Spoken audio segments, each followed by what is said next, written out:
शहर वासियों को मुबारक देना चाहूँगी कि जो हमारी शहर की सड़कें गड्ढों से भर चुकी थी और बार बार हर सिटीज़न शहर की जो आवाज़ आ रही थी मुझे कि ये वो खूबसूरत चंडीगढ़ नहीं लगता,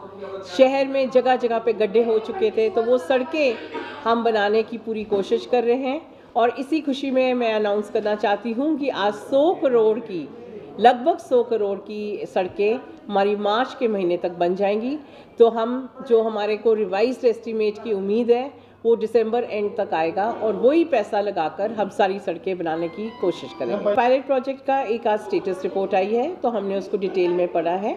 तो जैसे महुआ से वो बना था प्रोजेक्ट, उसको हम रिव्यू करना चाहेंगे और देखेंगे कि हमें उस पर कोई एडिशनल ग्रांट मिलनी चाहती है, बिकॉज हम उसको हमेशा 24/7 पानी का कनेक्शन की बात ना की है, हमें पाइप्स की बात भी दिमाग में रखनी चाहिए कि शहर की पाइपें कितनी ख़राब हो चुकी हैं, जिसकी वजह से कई सेक्टर्स में, वार्ड्स में, कॉलोनियों में मैंने देखा है कि गंदा पानी आता है। तो उसको भी हम साथ के साथ सोच के और जो भी चंडीगढ़ शहर के हित में फैसला होएगा उसी को हम आगे लेके जाएंगे। कोई वोटिंग नहीं होगी क्योंकि आज सिर्फ स्टेटस रिपोर्ट है, इसको हम डिटेल में जाएंगे। हमारे जो चीफ इंजीनियर साहब हैं वो भी अभी आए हैं, उन्होंने भी इसको प्रोजेक्ट को अभी तक पूरी तरह डिटेल में नहीं देखा, तो नेक्स्ट हाउस में हम इसको दोबारा लेके आएंगे। फेल और पास कहने वाले हम तो कोई नहीं है जी अभी तक, जब तक इसकी पूरी हम इसको रिव्यू नहीं करेंगे, इसका पूरा स्टेटस अच्छी तरह नहीं पढ़ेंगे, तो तब तक मैं इस पर कोई कमेंट्स नहीं कर सकती।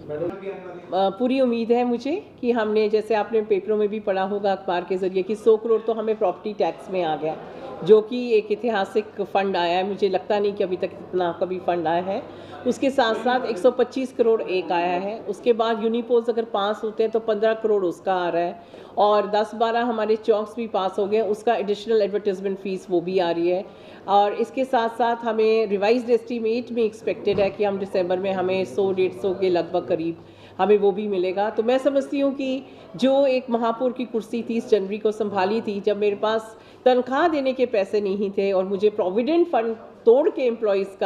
अपने एम्प्लॉयज़ का उनको सैलरी दी थी, तो आज मैं खुशी से ये कहना चाहती हूँ, आपके माध्यम से शहर के लोगों को बताना चाहती हूँ कि अब हम सड़क पर पटरी पर दोबारा चढ़ चुके हैं और सिर्फ हमारा एक ही मोटो है जो मैंने पहले दिन से बोला, विकास, विकास और विकास। आप देखिए जी, जो ऑक्शन होगी उसकी रिजर्व प्राइस ही कितनी है, तो हम एक्सपेक्ट करते हैं कि 1200 करोड़ रुपया हमारे एमसी हाउस को, मैं तो अपनी तरफ से पूरी कोशिश करूंगी कि ये एजेंडा पास होए और हम ऑक्शन पे जाएं और हमें 1200 करोड़ के तकरीबन मिलेगा, जिससे हम इस शहर के लिए कोई बड़े बड़े प्रोजेक्ट्स के बारे में भी फिर सोच सकेंगे। अभी तो कम से कम हमारे जो रेगुलर काम हैं, डेवलपमेंट के काम हैं, पार्क्स हैं, सड़कें हैं, वो तो चलेंगे ही चलेंगे साथ के साथ। इसके साथ साथ हम कोई ड्रीम कर सकते हैं, Chandigarh dream of a bigger project. So I am working hard कि मैं अपने टेन्योर में इसको पास कराऊं, किसी तरीके से ऑक्शन कराऊं, ताकि जो अगला महापौर होगा उसको मौका मिले कि वो एक अच्छा प्रोजेक्ट शहर के लिए लेके आए। उसको एग्जामिन कर रहे हैं, उसको एग्जामिन किया जा रहा है, कमिश्नर साहब से मेरी बात होगी।